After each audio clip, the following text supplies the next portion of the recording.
Hey everyone, welcome to another wonderful episode of Swing Batter. I'm joined by my brother and my father, Dad and Todd, and right now we have another great, wonderful, no good contract. Dad, you have selected...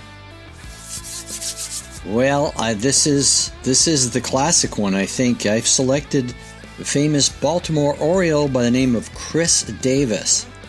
As they say, back, and it's gone. Yes, that's right, folks. Chris Davis, otherwise known as one of the worst contracts in the history of contracts, simply because you didn't get a whole lot of bang for a whole lot of buck. Dad, give us the background. Well, the background on Chris Davis was he's an interesting guy. He always was a power hitter. Probably struck out too much, but a lot of power hitters do. Early in his career, he did have a year where he hit 285, but he was usually around 250. But in listen to me, in the year 2013, Chris Davis knocked it out everywhere. I mean, an incredible year. He hit 53 home runs, drove in 138, batted 286. By far and away, the best year Chris Davis ever had. If we only think of him as a home run hitter, 2 years later he hit 47. But outside of that, Chris Davis never hit over 40 home runs in a year except in those 2 years. But 13 was so monumentally big that I think it caught everyone's attention. Like a lot of big guys, he did strike out a lot, but those numbers were undeniable. The thing I want to point out is that he signed his huge contract 3 years after his big year. He didn't sign it right at 2013. He got hurt or didn't play 160 games in 13, but in 14 he was back with 47 home runs. Pardon me, that was 15. And then after that, the contract came and Chris Davis became a completely different person at the bat. Yeah, in 2013, I mean, that was the year. Everyone wrote about him. Everyone knew about him. He did something that only two other players, the great and powerful Babe Ruth, and of course, the mean and powerful Albert Bell, 50 home runs and over 40 doubles, which is still an amazing feat. Only three players have done that. And if you would have guessed Chris Davis is the third on the Scrabble board or on any kind of game show, you would have missed it because Albert Bell, sure, he's really angry and he would have done that. And Babe Ruth, obviously one of the greatest. Kind of shocking that there's not another player on that board. And that kind of surprised me, but it's also surprising that this guy is on that board. You know, in my evaluation of a player, personal opinion, I really don't like guys who strike out a lot. I just get frustrated when there's a man on third and less than 2 outs and you can't get him around because you're striking out 30-40% of the time. The home runs are beautiful, but man, baseball's won so often by moving the runner along and putting the bat on the ball. And Chris Davis, his whole career was a big strikeout guy. You overlooked it when he hit 50 homers, but when he stopped hitting 50 homers, he became a hole in the lineup as far as I'm concerned. The crazy thing about this contract was the money and the money structure. Now, 2016 was a totally abnormal year for contracts and how these guys were laying things out. So he was signed in 2016 in January for 7 years. 7 years. So they're carrying him from age 29 all the way to age 36, thereabouts, at $161 million. Now, that gives you about an average annual value of $23 million. And, you know, we saw just really kind of $23 million. You're probably getting a B-level player now today. You're not getting a top-tier guy who's going for $33 million. But this weird feature that was in this contract that made it very interesting was the fact that they deferred $42 million to the time period between 2023 and 2037. So he's going to get paid through 2037 on this deal. So he took $42 million, deferred it out. He said, listen, if Bobby Bonilla is going to get paid $500,000 by the Orioles, why don't I? And so that's really kind of how they structured that. But listen to this. This wasn't even the biggest contract that was signed in 2016. Listen to some of these. David Price, 7 years, $217 million. Zach Greinke with the Arizona Diamondbacks. You guys familiar with that one? 6 years, $206 million. Jason Hayward, 8 years, $184 million. Justin Upton, 6 years, $132 million. Chris Davis was the fourth largest contract, and the time was equivalent for those. So he would, on its face at the time, he's coming off an oblique injury. He's coming off this thing he had where he lost 25 games because of the ADD meds. And now all of a sudden you're looking, you're like, this guy could potentially hit between 40 and 50 home runs for the next 4 to 5 years. We're going to overpay him for the next 3 to 4 years. Hopefully we'll get 40 to 50 home runs. We know we're not going to get average. We know we're going to get a ton of strikeouts, but he's going to bring people into Camden Yards, and we'll make a party out of the place. And so that's what they did.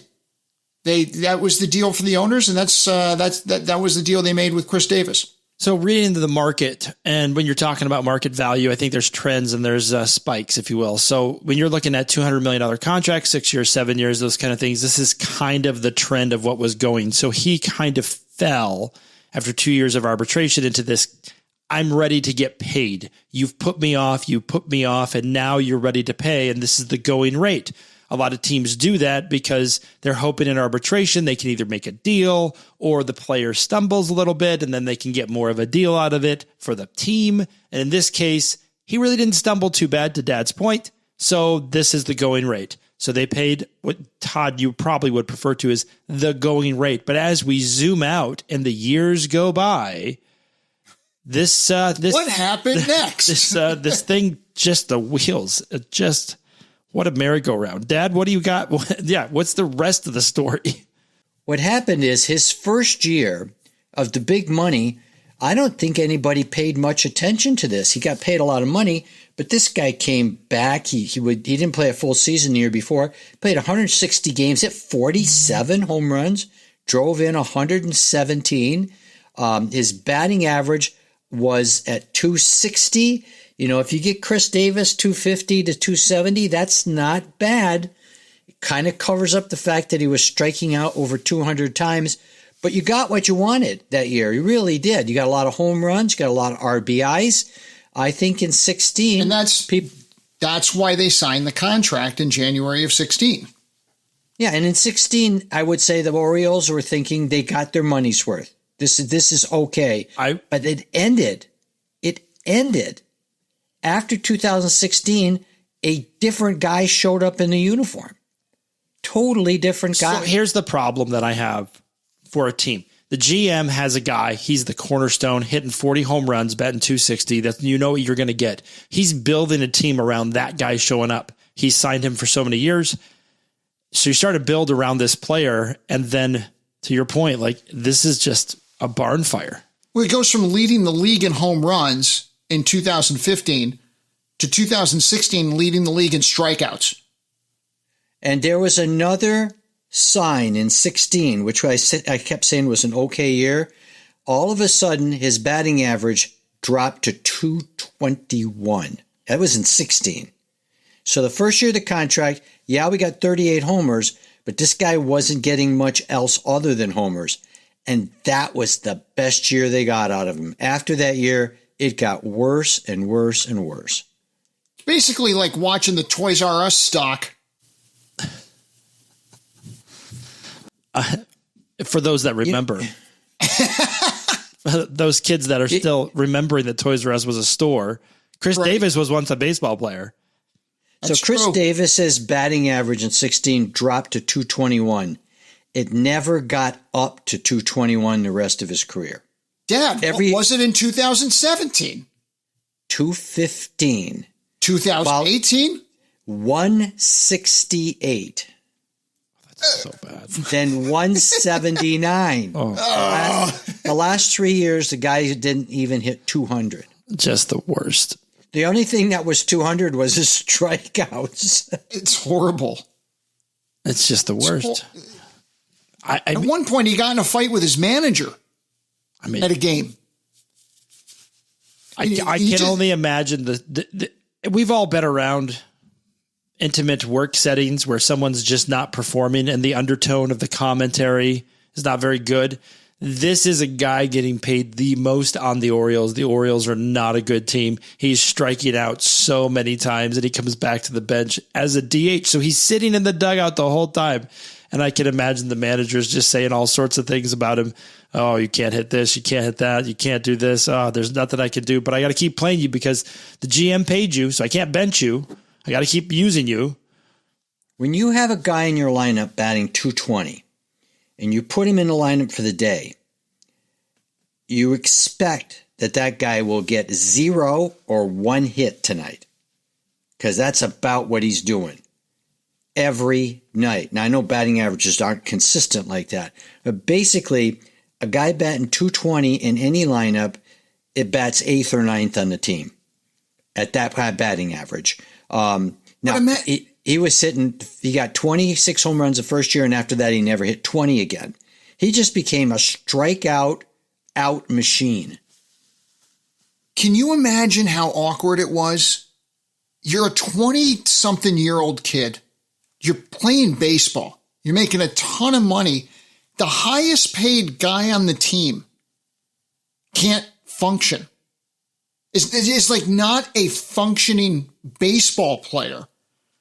What do you say to him in the locker as you're going by? Like, what's the conversation between you and Chris Davis at any point during the 2020 season, 2019, 2018, 2017? The guy's on your team. He goes up to bat. He strikes out. He comes back. He's upset. He's angry. You know he's making his $17.5 million. And you're like in there, you're at the league minimum because the team can't afford anymore. You know Manny Machado's going away. Like, what do you do as a young player? I can't imagine it. I've been in those situations where you look around and you're like, I know this guy is not performing at the level that they need to be performing at, and I'm not the person to tell them that.